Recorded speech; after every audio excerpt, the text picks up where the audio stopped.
Good morning बच्चों। आज हम interchange of affirmative and negative sentence सीखेंगे। एफर्मेटिव को नेगेटिव में और नेगेटिव को एफर्मेटिव में चेंज करना। एक एग्जांपल देखते हैं। राजू इज़ रिच, राजू अमीर है। तो इसका जब हम नेगेटिव बनाएंगे, का negative Raju is not rich नहीं बनेगा, ये गलत है। क्योंकि इंटरचेंज में जब हम सेंटेंस को एफर्मेटिव से नेगेटिव और या नेगेटिव से एफर्मेटिव में चेंज करते हैं तो उसका मीनिंग चेंज नहीं होना चाहिए। सेंटेंस की फॉर्मेशन नेगेटिव होनी चाहिए, उसमें नोट का यूज़ होना चाहिए, लेकिन उसका मीनिंग चेंज नहीं होना चाहिए। राजू अगर रिच है तो वो नॉट रिच यानी वो गरीब हो गया, तो यहाँ पर ये सेंटेंस गलत हो जाएगा। तो सही सेंटेंस क्या होगा हमारा? Raju is not poor. तो यहाँ पर हमने रिच का अपोजिट पुअर लगाया है। ये सेंटेंस हमारा नेगेटिव बन गया क्योंकि यहाँ पर मीनिंग चेंज नहीं हुआ है और सेंटेंस में नोट भी आ गया है, Raju is rich, Raju is not poor. तो पहला नियम क्या है हमारा इंटरचेंज करने का, कि मीनिंग चेंज नहीं होना चाहिए। बच्चों कुछ रूल्स हैं, एक एक करके सारे रूल्स पढ़ेंगे जिनसे हम एफर्मेटिव को नेगेटिव और नेगेटिव को एफर्मेटिव बना सकते हैं। सबसे पहले वो रूल कर लेते हैं जो हम अभी तक पढ़ चुके हैं ट्रांसफॉर्मेशन के अंदर।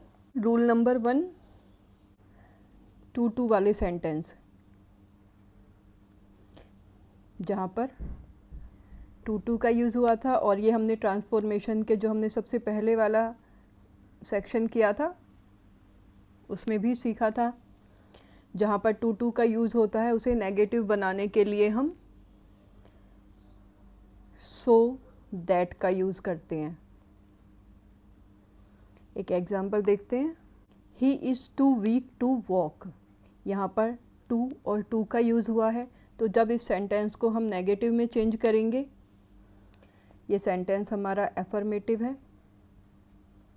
नेगेटिव में चेंज करने के लिए ही इज़, इस टू को हटाकर हम यहाँ पर सो लगाएंगे। उसके बाद adjective, he is so weak that. Second to को हटाने के बाद दैट और उसके बाद सब्जेक्ट जो कि ये आ जाएगा।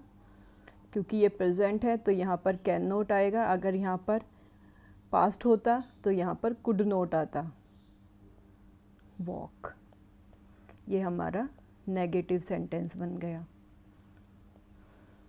तो मीनिंग चेंज नहीं हुआ है। He is too weak to walk, he is so weak that he can not walk. तो यहाँ पर कैन नॉट आ गया, ये सेंटेंस नेगेटिव हो गया। अगर किसी सेंटेंस में टू आ रहे हैं और हमें उसे नेगेटिव बनाना है तो सो दैट और कैन नॉट, कुड नॉट का यूज़ करके हम उसे नेगेटिव बना देंगे। अब रूल नंबर 2 आता है हमारा चेंज इन डिग्री। डिग्री वाला सेक्शन किया था बच्चों हमने, जहाँ पर हमने देखा था कि अगर पॉजिटिव डिग्री एफर्मेटिव है तो कंपेरेटिव डिग्री नेगेटिव बनेगी, और अगर कंपेरेटिव डिग्री एफर्मेटिव है तो पॉजिटिव डिग्री नेगेटिव बनती है। तो इस रूल का यूज़ हम नेगेटिव सेंटेंस बनाने के लिए भी करते हैं। एग्जाम्पल देखते हैं इसके। I am taller than you. तो इसका ये हमारी कंपेरेटिव डिग्री है, इसकी हम पॉजिटिव डिग्री बनाएंगे। You are not so tall as I am, या मी भी लिख देते हैं। I am taller than you का you are not so tall as I am, यहाँ पर कंपेरेटिव डिग्री है और ये हमारी पॉजिटिव डिग्री है। तो अगर कंपेरेटिव डिग्री एफर्मेटिव है तो उसकी पॉजिटिव डिग्री नेगेटिव बनती है। एक बार डिग्री वाले सेंटेंसेस आप अच्छे से कर लेना। सेकंड एग्जाम्पल और देख लेते हैं। She is as rich as he, ये हमारी पॉजिटिव डिग्री है एफर्मेटिव में इसकी कंपेरेटिव डिग्री बनाएंगे, he is not richer, rich का रिचर हो जाएगा कंपेरेटिव में, देन शी।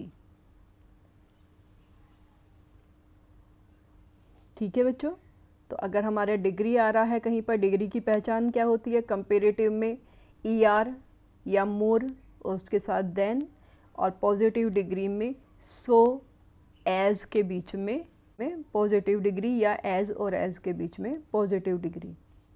थर्ड रूल है हमारा interchange in interrogative and assertive sentences. तो असर्टिव और इंटेरोगेटिव समझाते हुए मैंने आपको बताया था इनमें से एक का नेगेटिव होना ज़रूरी होता है। अगर इंटेरोगेटिव एफर्मेटिव है तो असर्टिव नेगेटिव बनेंगे, और असर्टिव अगर एफर्मेटिव है तो इंटेरोगेटिव नेगेटिव बनेंगे। इस रूल का यूज़ करके हम किसी भी सेंटेंस को नेगेटिव में चेंज कर सकते हैं। Mahatma Gandhi was a great man, ये हमारा एफर्मेटिव सेंटेंस है। इसमें हम इंटेरोगेटिव बनाकर नेगेटिव बनाएंगे। हेल्पिंग वर्ब सबसे पहले रखी जाएगी, वाज, उसके बाद महात्मा गांधी सब्जेक्ट, नॉट, और उसके बाद लास्ट में क्वेश्चन मार्क। इस रूल का यूज़ हम हर सेंटेंस में कर सकते हैं। जहाँ भी हमारे पास सिंपल सेंटेंस हो हम उसका इंटेरोगेटिव बना लेंगे, और इंटेरोगेटिव सेंटेंस को सिंपल सेंटेंस यानी असर्टिव में चेंज कर लेंगे। Can you touch the sky, you can not touch the sky. बच्चों, ऊपर वाले सेंटेंस में हमारा सेंटेंस असर्टिव था यानी स्टेटमेंट था, तो हमने इसका इंटेरोगेटिव सेंटेंस नेगेटिव बनाया। सेकंड में हमारा सेंटेंस इंटेरोगेटिव है और एफर्मेटिव है, इसका हमने असर्टिव सेंटेंस नेगेटिव बनाया है कैन नॉट का यूज़ करके। एक सेंटेंस और देखते हैं, the earth revolves around the sun. अगर हमारे पास ऑक्सिलरी या मॉडल वर्ब आती है तो हम उसे यूज़ कर लेते हैं, लेकिन अगर हमारे पास सेंटेंस में प्रेजेंट या पास्ट का इंडेफिनिट आता है तो उसके लिए हमें डू, डज और पास्ट में डिड का यूज़ करना होता है। जैसे यहाँ रिवॉल्व्स है यानी ये प्रेजेंट इंडेफिनिट है, तो इसके लिए हम यहाँ पर डज का यूज़ करेंगे।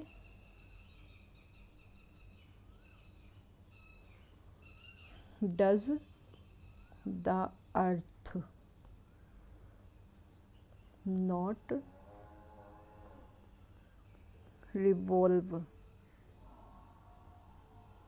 रिवॉल्व्स का रिवॉल्व हो जाएगा अराउंड द सन, और ये लास्ट में क्वेश्चन मार्क।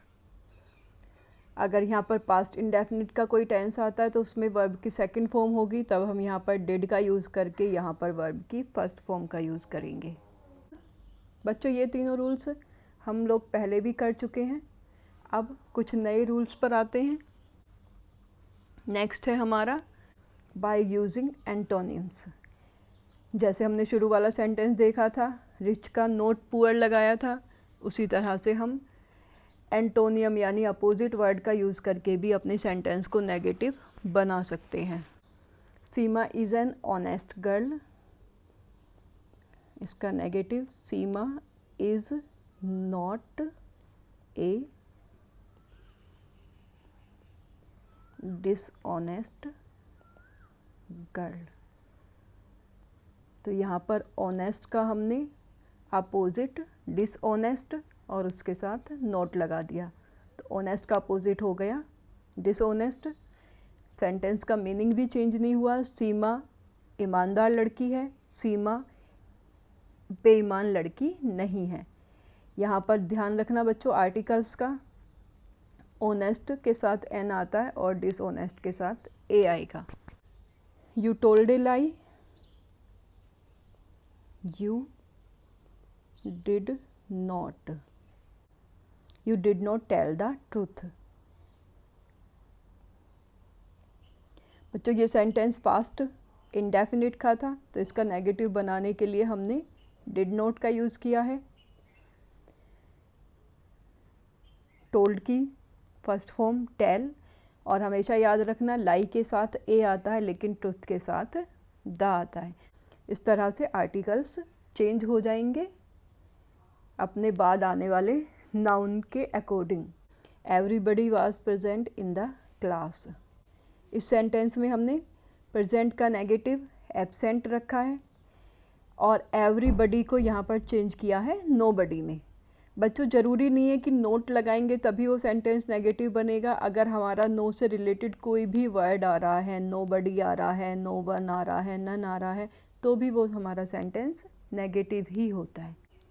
बच्चों आज यहीं तक, इसके आगे कल समझाऊंगी।